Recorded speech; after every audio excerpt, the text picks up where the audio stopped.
कि ये जो यूनाइटेड स्टेट का स्टेप है इसमें क्या-क्या लीगल इश्यूज इन्वॉल्व है और इंडिया के पास इसके अगेंस्ट क्या-क्या लीगल ऑप्शंस अवेलेबल है। तो जो पहला लीगल इशू इस पूरे मामले में इन्वॉल्व है वो है डब्ल्यूटीओ या इंटरनेशनल ट्रेड लॉ का एमएफएन प्रिंसिपल, जो कि आर्टिकल 1 ऑफ गैट एग्रीमेंट में प्रोवाइडेड है।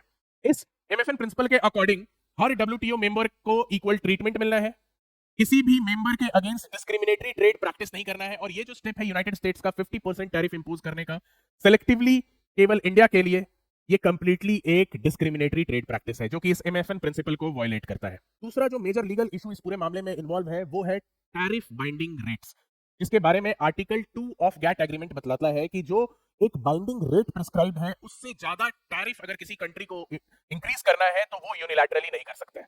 बट यहाँ पे यूनाइटेड स्टेट्स ने 50% टैरिफ इंडियन इंपोर्ट्स पे इंक्रीज कर दिया यूनिलैटरली, तो ये एक वायलेशन है आर्टिकल 2 का भी। हालांकि ये जो आर्टिकल 1 और आर्टिकल 2 में जो प्रिंसिपल्स दिए गए हैं इन सब को कुछ सिचुएशंस में रिलैक्स भी किया जा सकता है, जैसे कि आपका आर्टिकल 21 जो गैट एग्रीमेंट का है वो यह बतलाता है कि कुछ सिक्योरिटी एक्सेप्शंस हो सकते हैं कि किसी कंट्री को अगर सिक्योरिटी कंसर्न हो तो वैसे सिचुएशन में वो जो है सर्टेन मेजर्स वो इंपोज कर सकती है जिसमें कि आपको टैरिफ हाइक भी इंक्लूड हो सकता है। बट ये जो प्रिवेलिंग सर्कमस्टेंसेस है उसके अकॉर्डिंग हमें नहीं लगता कि यहाँ पे कोई ऐसा सिक्योरिटी कंसर्न यूनाइटेड स्टेट्स के लिए था।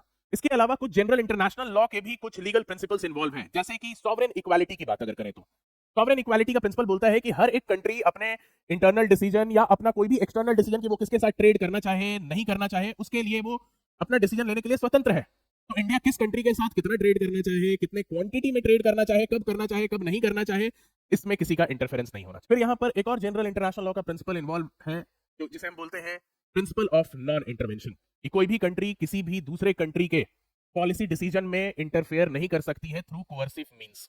और यहाँ पे कंप्लीटली यूनाइटेड स्टेट्स ये टैरिफ इंपोज करके एक तरीके से पॉलिटिकल कोअर्सन यूज कर रहा है। पॉलिटिकल कोअर्सन कहने का मतलब है कि उनका मेन इंटेंशन यहाँ पे है कि इंडिया जो है कंप्लीटली यूनाइटेड स्टेट्स के साथ अलाइंड हो जाए और रशिया का हाथ छोड़ दे। अब इंडिया के पास क्या क्या लीगल ऑप्शंस अवेलेबल है, तो इंडिया के पास यहाँ पर दो लीगल ऑप्शंस अवेलेबल है। एक, वो अप्रोच कर सकता है for dispute settlement mechanism under WTO, जिसके बारे में आपको article 4 of dispute settlement understanding में बताया हुआ है, जो कि एक कोर पार्ट है डब्ल्यूटीओ का।